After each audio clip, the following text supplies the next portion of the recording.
Hey there, YouTube. Welcome back to the channel. And if you're new, welcome. Thanks for stopping by and checking out what this old tranny's got to say. Oh my goodness, life in detransition continues. Life up on the ranch I'm quickly acclimating. I'm so much more at peace now that I'm out of Southern California. Now that the business is officially winding down, I'm just getting some time to breathe and really think about what I've been through in the last year. The craziness of this unexpected detransition, how it all came about, and really what a miracle it is that I was able to get away from that. And I want to say it each time I talk, I do miss some of the elements of living as a gal.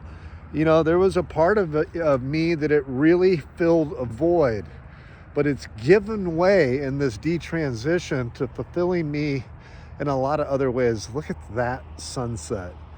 Oh my goodness. I'm so glad that I'm up here. It's getting a little dark.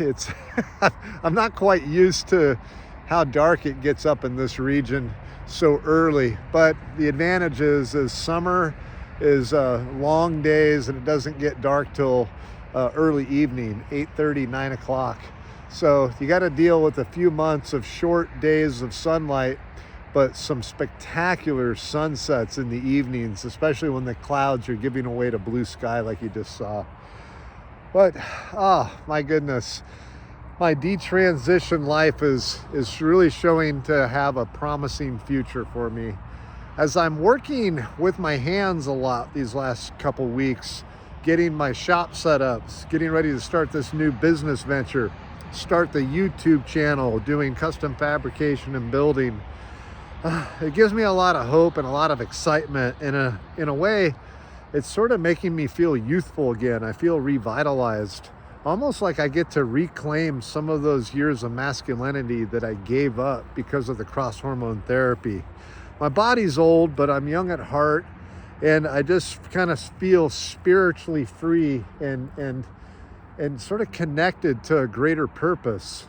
It's interesting, and I think I've said it before, that while I was on that cross hormone therapy, as much as I had proclaimed a faith in God, I wasn't relying on God. And being here, not doing a lot of TV, not having like high-speed internet, gives me a lot of time to think and meditate. And I've been thinking about that a lot lately. Like, what was it that was keeping me away from God? And I think it was the allure of being able to capture this feminine side that because it wasn't authentic, I don't feel that I was able to authentically pray. And now that I've made what feels like a sacrifice, because there's a certain amount of pain, like I said at the beginning of the video, there's parts of me living with the cross hormone therapy as a transsexual that felt so important, that felt so amazingly fulfilling. It's you hear it in the trans crowd. I felt like I was getting to live my authentic life. But the more I think about it, that was like an authentic life that I chose through myself. And speaking along sort of spiritual God-based tone, that means within my own free will. I was living within my free will. But I think there was so much time living in the moment of free will that I wasn't receptive to His will for me, to God's will, God's greater purpose for me. And I think that my transsexual journey, part of my journey is to share with people the detransition journey, to let people know that as much as I felt that I was living my true dream, living my truth, isn't like one of the phrases that they use in that community a lot. That sunset. My goodness. Oh. Sorry, I just had to stop. Thank you, God. What a gift. You know, even moments like that, when I was living as a gal, I probably would have been more concerned with my looks and my outfit. But living up here, I can just stop and appreciate that. I'm taken with that right now. But, now that I'm back to my normal body chemistry, my natural testosterone levels and natural estrogen levels, I feel more connected to life and then being connected to nature, it is something bigger than me. God knows I didn't create all of this, but it's here for me to enjoy.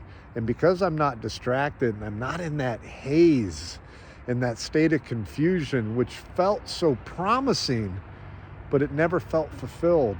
Here, I'm just back to being myself. And yeah, I'm dealing with a sense of loss, and I've got the gender identity disorder disrupting my thought process, but I'm connected to God and I'm living life. And it's okay that there's a little bit of pain and a little bit of sort of anxiety in a sense of loss, because I did have to let go of something that wasn't mine to keep. The idea that I could become a woman. You know, there's a part of me that, you know, if I'm being real about it, that I wish that it was okay. I wish I could open up the Bible and there was something in there that would say, hey, if this fulfills you, then this is what I have for you. But it doesn't say it. And after years, nearly 2 decades of chasing it, having removed myself from it, I'm understanding peace. And I'm understanding the human condition a little bit. It's okay to have a disorder. It's okay to use methods to express it, but to try to turn myself into something that I'm not. I'm free from the bondage of self. That might be what's happening, but it creeps back in. You know, it's got a funny way of it works on me. It tends to hit me in the evenings too. As I'm settling down for the night, there's a tendency that I want to put on my little girly pajamas, and when I wake up in the morning, I oftentimes want to just continue my day, reclaim back that femininity.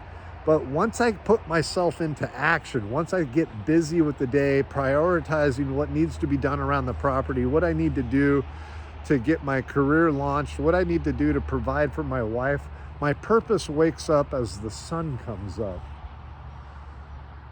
Yeah, it's an interesting journey. Now, on to other things. I've been thinking a lot about how this transgender movement and how it's affecting women, and mainly women in sports, because that's a big thing right now. You know, colleges are giving scholarships to trans women.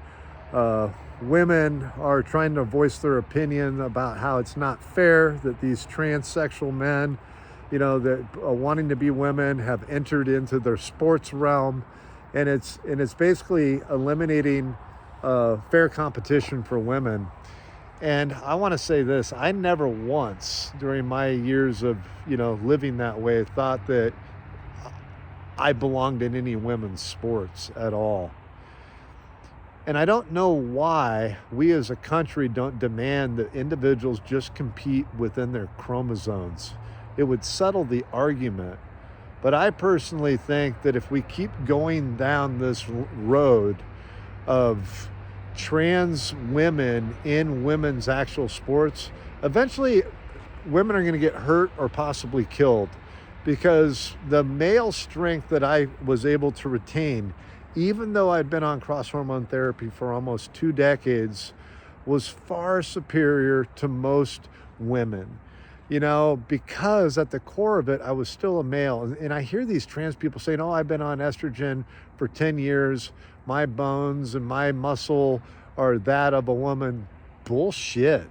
Man, my wife will tell you, I still displayed extraordinary strength throughout the years I was on cross-hormone therapy. I was a long-distance cyclist. I would do, you know, these 100-mile rides in a day.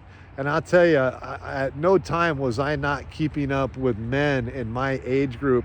Now, don't get me wrong, there were some exceptional female athletes that could definitely whoop my butt. But by and large, if you looked at my age and in my age group, there were very rarely was there a woman in there that could power up an incline the way I could.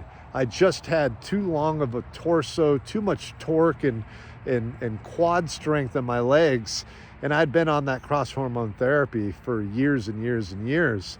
And even now, you know I'm weaker than my male counterparts because I haven't had male levels of testosterone for 18 years. But even now, I feel the weakness, but my wife will see me pick something up and it just amazes her that I can walk over and, pick up a 165-pound, box. Not, I don't like pick it up, but I can lift up one end, stand it up, and kind of walk it over without a lot of struggle.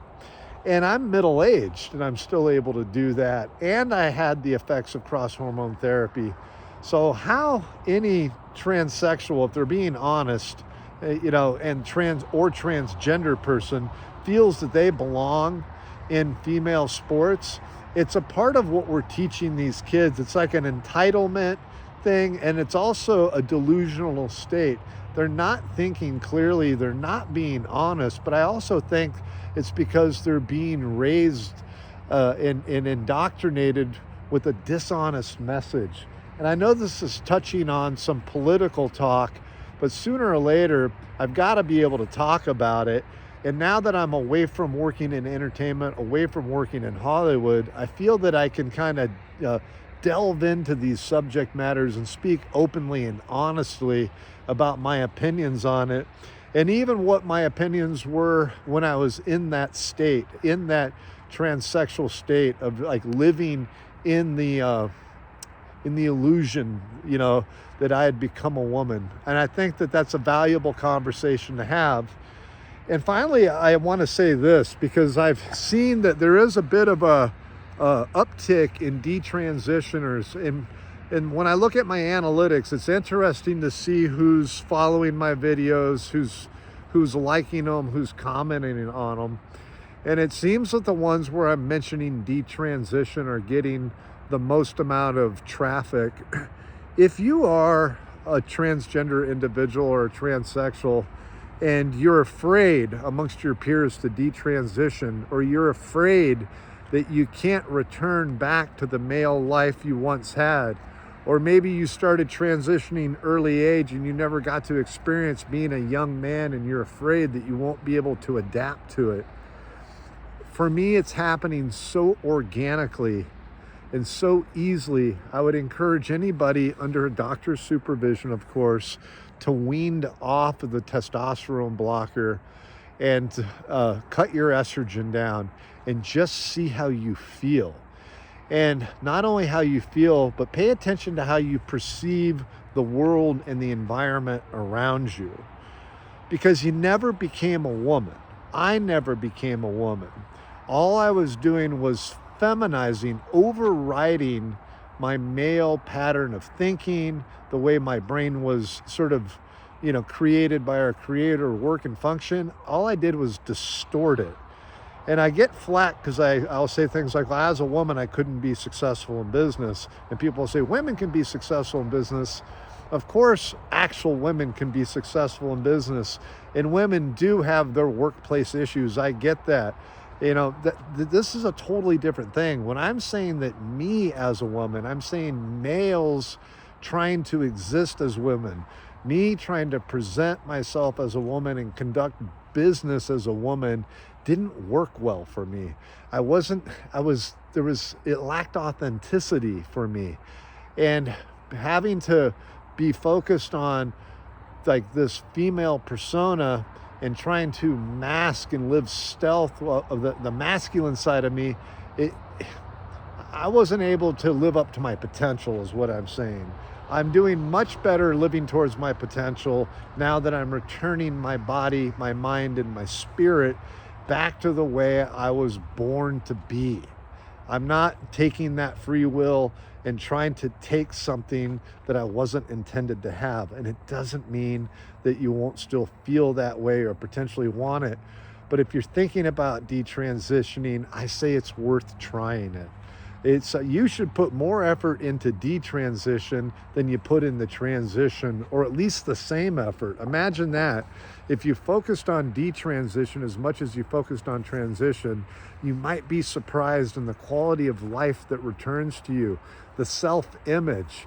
And you might find now that you've tried it and you've tried to exist as a woman, that you can just cross-dress, you can just express femininity or be an effeminate man if that's your balance, but you don't have to, shock your system with these powerful pharmaceutical drugs that you would have to be on the rest of your life.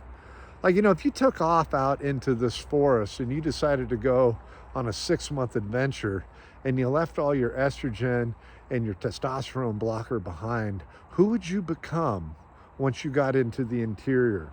Once you had to focus on shelter and food, and once you began to embrace nature, wouldn't you want to be able to live up to your greatest potential? You know, because living amongst nature, living away from the social pressure of it all, and all the social media and the technology and the subliminal sort of messaging. Out here, there is no messaging.